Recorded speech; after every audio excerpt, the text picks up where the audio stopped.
নমস্কার বন্ধুরা, তোমরা সকলে কেমন আছো? আশা করি অনেক ভালো আছো। তো নিয়ে এলাম তোমাদের সকলের সামনে নতুন একটি রেসিপি, নিরামিষ ঘুগনি। তো তোমরা ভিডিওটা প্রথম থেকে শেষ পর্যন্ত দেখতে থাকো, আর সব কিছুই এই ভিডিওর মধ্যে দেখানো হবে কেমনভাবে কি রান্না করি। তো চলো শুরু করা যাক।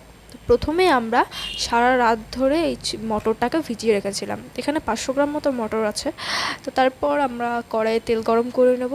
তেল গরম করে নেওয়ার পরে আমরা এখানে 2 থেকে 3টে শুকনো লঙ্কা এখানে দিয়ে দিলাম। দিয়ে দেওয়ার পরে আমরা এখানে দিয়ে দেবো একটা তেজপাতা। তারপর আমরা এখানে কিছু গোটা জিরে দেব।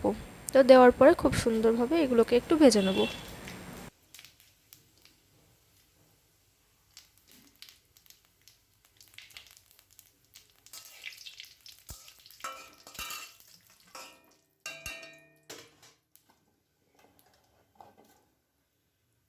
তো দেখো মোটামুটি একটু ব্রাউন কালার হয়ে গেলেই তারপর আমরা এর মধ্যে দিয়ে দেবো ছোট ছোট করে কেটে রাখা আলু। তো আলুগুলো দিয়ে দিয়েছি। দিয়ে দেওয়ার পর এবার খুব সুন্দরভাবে একটু নাড়াচাড়া করে নেব। তারপর এর মধ্যে আমরা যেটা দেব সেটা হলো 1 চামচ লবণ আর 1 চামচ হলুদ গুঁড়ো। তো দেখো এবার লবণ হলুদ দেওয়ার পর আমরা আলুটাকে খুব ভালোভাবে ভেজে নেব।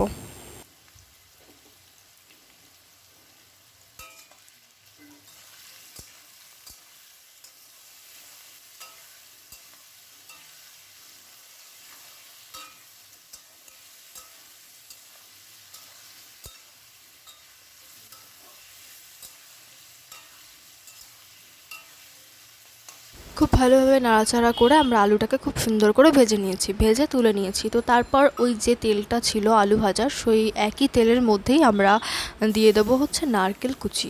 তো নারকেলটাকে এবার খুব ভালোভাবে আমরা ভাজা করে নেব।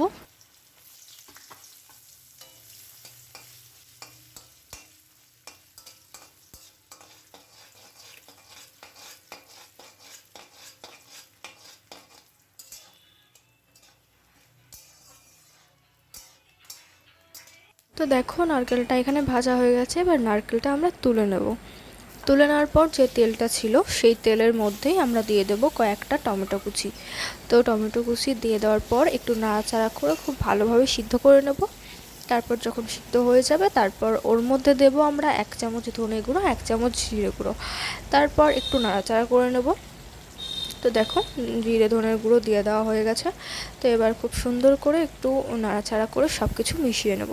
তো দেখো মিশিয়ে নেওয়ার পর আমরা এখানে সামান্য একটু জল দিয়েছিলাম। জল দিয়ে খুব ভালোভাবে মশলাটাকে কষিয়ে নিচ্ছি। তো তারপর এর মধ্যে দেব আমরা হলো 1 চামচ আর রান্নাটায় সুন্দর একটা কালার আনার জন্য দেব হলো কাশ্মীরি লঙ্কার গুঁড়ো। তো কাশ্মীরি লঙ্কার গুঁড়োটা আমরা রান্নায় কালার আনার জন্য দিয়েছিলাম। তো তোমরা যদি চাও তাহলে দিতে পারো, না চাইলে স্কিপ করতে পারো। তো তারপর দেখো এর মধ্যে আমরা দিয়ে দিলাম আদা বাটা। সব কিছু দেওয়ার পর খুব সুন্দরভাবে এবার আমরা মশলাটাকে কষিয়ে নেব। তো দেখো সুন্দর করে মশলাটাকে কষিয়ে নিচ্ছি।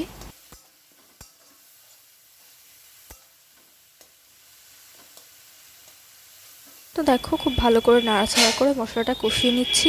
যতক্ষণ না পর্যন্ত মশলাটা থেকে তেল বেরিয়ে আসছে ততক্ষণ পর্যন্ত মশলাটা খুব সুন্দরভাবে কষিয়ে নিতে হবে। দেখো এখানে আমরা মশলাটা কষিয়ে নিয়েছি, কি সুন্দর তেল বেরিয়ে এসছে মশলাটা থেকে। তো দেখো খুব সুন্দর তেল বেরিয়ে এসছে। এই অবস্থায় আমরা যে ভেজে রাখা আলুগুলো রেখেছিলাম, তো সেই আলুগুলো এবার এর মধ্যে দিয়ে দেবো। দেখো আলুগুলো দিয়ে দিয়েছি, নারকেলগুলোও দিয়ে দিয়েছি। দিয়ে দেওয়ার পর এবার সব কিছু একসাথে আবারও সুন্দরভাবে একটু কষিয়ে নেব।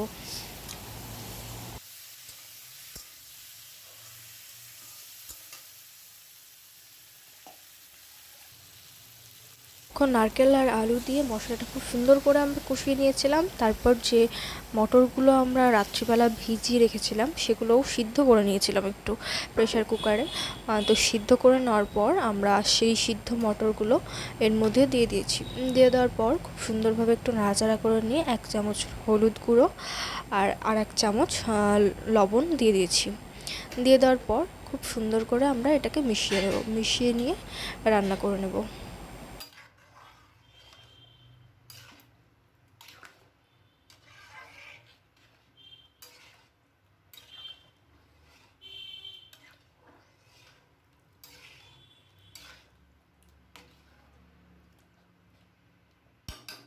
তো দেখো এরপর আমরা 4টে থেকে 5টা মতো কাঁচা লঙ্কা কুচি করে এর মধ্যে দিয়ে দিয়েছি। দিয়ে দেওয়ার পর আমরা এখানে 2 চামচ মতো চিনি দিয়েছি। তো এটা তো নিরামিষ ঘুগনি, তো নিরামিষ যে কোনো রান্নাতেই একটু মিষ্টি না হলে খেতে ভালো লাগে না। তো তোমরা তোমাদের স্বাদ অনুযায়ী চিনিটা অ্যাড করো। তো দেখো চিনি দেওয়ার পর এবার একটু খুব ভালোভাবে রান্না করে নেব। তো দেখো এখানে আমাদের ঘুগনিটা পুরো কমপ্লিট। তো সব শেষে আমরা এখানে একটু গরম মশলা দিয়েছি। তো তারপর আমরা এখানে দিয়েছিলাম কসুরি মেথি।